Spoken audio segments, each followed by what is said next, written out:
विश्वरत्न Bodhisattva doctor Babasaheb Ambedkar आणि ज्या ज्या महापुरुषांनी महानायकांनी आमच्या हक्काची अधिकाराची लढाई लढली त्या सर्व महापुरुषांना महानायकांना मी त्रिवार वंदन करतो.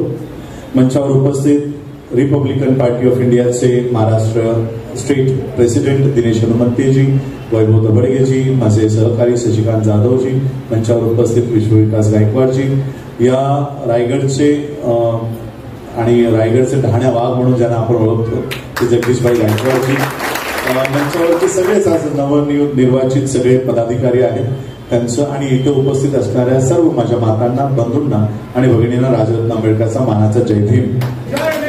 आजचा हा उत्साह आणि जास्तीत जास्त तरुण मंडळींचा सहभाग हा बघताना मला असं वाटायला लागलं की काही लोकांनी काही वर्षापूर्वी पुस्तकं पण लिहिली होती की आंबेडकर चळवळ संपली, अशा आशयाची पुस्तकं लिहिली, अशा आशयाची भाषणं केली.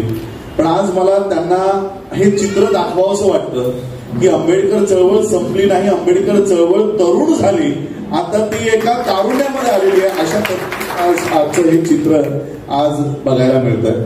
आज आपण रिपब्लिकन पार्टी ऑफ इंडिया बघा, नुसतं पक्ष उभं करत नाही आहोत आपण, हा पक्ष नाही, ही एक मुवमेंट म्हणून आपण उभी करत आहोत.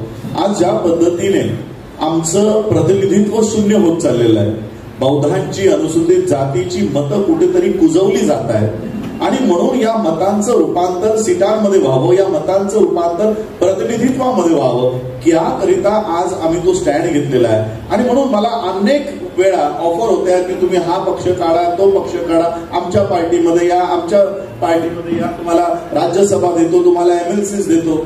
आणि मग हा सगळा विचार आहे, सगळे ऑफर्स असताना आमच्या मनामध्ये, माझ्या मनामध्ये होतं की बाबासाहेब आंबेडकरांची पार्टी असताना आम्हाला दुसऱ्याच्या पार्टीमध्ये जाऊन काय काम करायचंय आणि म्हणून उभी करीन तर बाबासाहेब आंबेडकरांचीच पार्टी उभी करीन आणि इतर पार्ट्यांचे झेंडे आम्ही हातात घेणार नाही. मला वाटतं सगळ्यात आधी 2010 साली जगदीशभाई गायकवाडांनी मला या ठिकाणी आमंत्रण दिलं होतं आणि 6 डिसेंबरला चैत्यभूमीला शिवाजी पार्कला त्यांनी मला भाषण करण्याची पहिली संधी उपलब्ध करून दिली होती. आणि आजही माझं ते भाषण त्याच्यावर मी ठाम आहे. त्यावेळेसही मी सांगितलं होतं की हे ठिगळं लावलेली झेंडे आपल्या हातात घेण्यापेक्षा बाबासाहेबांनी दिलेला निळा झेंडा हा तुमच्या हातामध्ये घ्या. काय बाबासाहेब आंबेडकरांची रिपब्लिकन पार्टी ऑफ इंडियाची तत्व इतकी कमजोर आहेत की आम्हाला स्वतंत्र वेगळा पक्ष काढावा लागतो? काय बाबासाहेब आंबेडकरांनी ठरवून दिलेली धोरणं रिपब्लिकन पार्टी ऑफ इंडिया, त्यांचे ऑब्जेक्टिव्ह एवढे कमजोर वाटले की आम्हाला एक नवीन पार्टी रजिस्टर करावी लागते, बाबासाहेबांच्या रिपब्लिकन नावापासून फारकत घ्यावी लागते? बाबासाहेब आंबेडकरांची तत्व आज संपूर्ण जग मान्य करतोय आणि आम्ही बाबासाहेबांनी दिलेलं हे नाव सोडत चाललेलो. बाबासाहेबांनी दिलेलं पक्षाचं नाव काय आहे? Republican party of India. इंग्लिशमध्ये बाबासाहेब आंबेडकरांनी त्यांच्या जीवनात जितकेही संघटना काढल्या, या इंग्रजी भाषेमध्ये बाबासाहेबांनी त्या संघटना काढल्या. या रिपब्लिकन पार्टी ऑफ इंडियाचं बघा, आज आपण बाबासाहेबांची तत्व सोडतोय, आम्ही आमच्या पक्षाची नावं बदलतोय, पक्षाचे झेंडे बदलतोय आणि त्याच बाबासाहेब आंबेडकरांचं तत्व कोण उचलत आहे? बाबासाहेब आंबेडकरांनी जो धम्म स्वीकारला त्या धम्माचं प्रतीक काय आहे? काय आहे धम्माचं प्रतीक? कमळ हे बुद्ध धम्माचं एक प्रतीक आहे. ते चिन्ह कोण घेत आहे? बीजेपी. म्हणजे बाबासाहेबांनी ठरवून दिलेले तत्व कोण उचलत आहे? बीजेपी. आणि आम्ही सोडून चाललेलो आहोत. आणि म्हणून आम्हाला आज बाबासाहेबांच्या पक्षाचं नाव, हे नावही जर याचं मराठीत रूपांतर करा.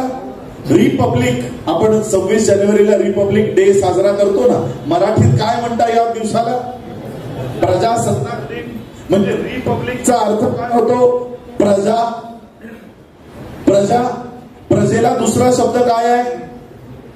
प्रजेचा दुसरा शब्द काय आहे? जनता. रिपब्लिकचा अर्थ काय झाला? जनता. पार्टीचा मराठी पक्ष, इंडियाचा मराठी. आता या तिन्ही शब्दांना जोडा. भारतीय जनता पक्ष. म्हणजे ज्या रिपब्लिकन पार्टी ऑफ इंडिया पासून तुम्ही फारकत घेताय त्याच रिपब्लिकन पार्टीचं मराठीत रूपांतर करून ती लोक सत्तेत जात आहेत, या देशाचे सत्ताधारी होत आहेत. बाबासाहेब आंबेडकरांची तत्व ते स्वीकारतायत आणि आम्ही बाबासाहेबांची तत्व त्याच्यापासून लांब लांब होत चालली. कमळ त्यांनी घेतला, कमळ आमचा कमळ ते चोरून घेऊन गेले, आमची पार्टी ते चोरून घेऊन गेले. 1925 साली बाबासाहेबांनी सप्ता सैनिक दलाचं सगळं एम्स अँड ऑब्जेक्टिव्ह तयार केलंय, तेच सगळे RSS चोरून घेऊन गेले. चोरी कधी होते माहित आहे? घरामध्ये, जेव्हा तुमचं लक्ष नसतं, जेव्हा तुम्ही तुमच्या घरात नसता, त्यावेळेस तुमच्या घरातनं चोरी होते. आज आमच्या पक्षाचं नाव चोरलं गेलं, आज आमच्या पक्षाचं चिन्ह चोरलं गेलं. का? तर आम्ही आमच्या घरातच नाही, आम्ही इतरांचे घर मोठं करायला चाललो. आणि म्हणून मी 2024 पर्यंत, या काही लोकांना वाटत असेल हा अचानक 2 महिन्यात आला. ही लोक जी आली, भले जगदीश भाईंनी इथे बोलवली असतील तुम्हाला, पण तुम्ही 2 महिन्यात राजरत्न आंबेडकरला ऐकायला आलेलं नाही आहात. मागच्या 10 वर्षापासून मी संपूर्ण भारतामध्ये, आज जशी तुमच्या इकडे गर्दी आहे, काल सोलापूरमध्ये मी होतो, मोहोळमध्ये होतो, तिथे तुडुंब गर्दी होती. सगळीकडे मी जिथे जिथे जाईन, मी हरियाणात जातो, राजस्थानला जातो, माझी गाडी जर 5 किलोमीटर अंतर असेल तर मला 2-2, 3-3 तास जातात. प्रत्येक गावागावामध्ये बैठका, प्रत्येक गावागावामध्ये स्वागत. या सगळ्या पूर्ण देशामध्ये आम्ही एक आंदोलन उभं केलं की भारताचं संविधान धोक्यामध्ये आहे, भारताचं संविधान हटवलं जाणार आहे. आणि म्हणून आज त्या पद्धतीने लोक जागृत झाली. जागृत झाल्यानंतर काय झालं, म्हणजे आमची फसवणूक बघा कशी होत चालली. आम्ही लोकांना जागा तर केलं, मतं कुणाला द्यायची, काय द्यायची, ही सगळं कुणाला नाही द्यायची, हे सगळं जागा केलं. पण त्या मशीनवर आमचं बटनच नाही. लोकांच्या मनात आलं की बीजेपीला पाडायचंय, पण बीजेपीला पाडायचंय याचा अर्थ आम्हाला काँग्रेसला निवडून आणायचंय का, राष्ट्रवादीला निवडून आणायचंय का, शिवसेनेला निवडून आणायचं, असा होत नाही. म्हणजे आम्ही प्रचार करतोय पण त्या मशीनवर आमचं बटनच नाही. मी पॉलिटिकल पार्टी उभी करत नाहीये, तुम्हा लोकांना त्या मशीनवर पर्याय उभा करतोय की माझं बटन, हक्काचं बटन, माझं हक्काचं घर.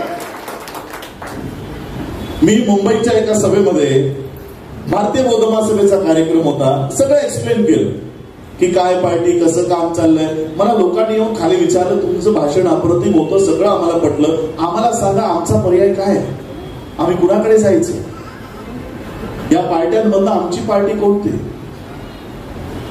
बघा, माझ्याहून लहान असेल आदित्य ठाकरे, आदित्य ठाकरे माझ्याहून लहान असेल, प्रबोधनकार ठाकरेची ती 3री पिढी, बाबासाहेबांची मी 3री पिढी, हे माझ्या आजीचा, पणजीचा आणि माझा फॅमिली फोटो इथं आहे. फॅमिली फोटो, ते माझे सख्खे आजोबा इथे कोपऱ्यात बसलेले आहेत. पण आदित्य ठाकरेला जर राजकारणात यायचं असेल तर उतरल्या उतरल्या तो मंत्री बनतो की नाही.